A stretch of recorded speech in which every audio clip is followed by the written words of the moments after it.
Now in this video of CSS3, we are going to cover a very important and interesting concept of it, that is the 2D transformation. Basically, when I say 2D transformation, that means that is only the x-axis and the y-axis which will participate in all the transformation.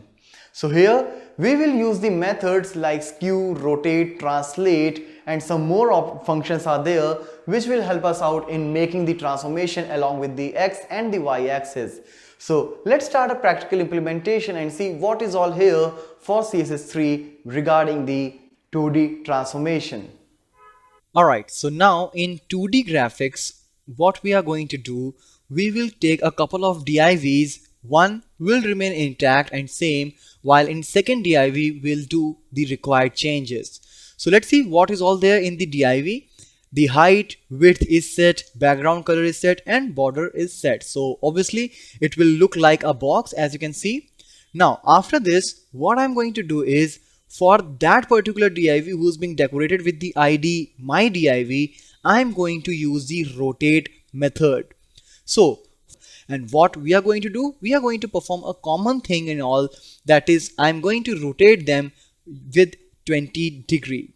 So you can see there are a couple of divs. This is one div which will just contain the styles from this class, while this div will take the styles from this class as well and from my div as well. So let's save the changes and come to the browser. Let's see what is all there. So you can see, like here, this one is rotated to the 20 degree, while this one is having the default layout.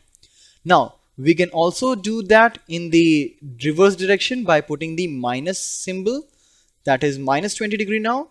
So you can see now it is from this particular position, right? So depends like how you want to rotate, either clockwise or anti-clockwise.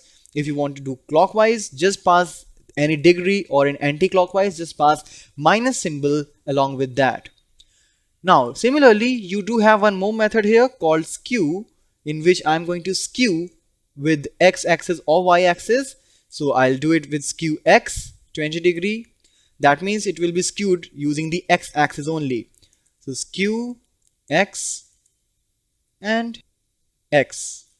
So now here you can see the x-axis is parallel still, means it is same, but here it is being skewed. All right, the whole thing is being skewed, including the text inside it.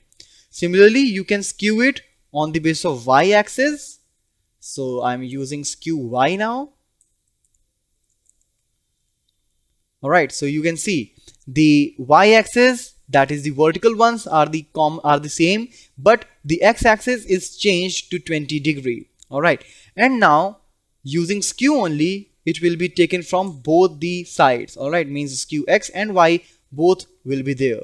All right, so these are the things which you can perform in 2D graphics. You can just transform it on the basis of different shapes and sizes, but when you will do the same things including the animation, you can see them moving in the same way.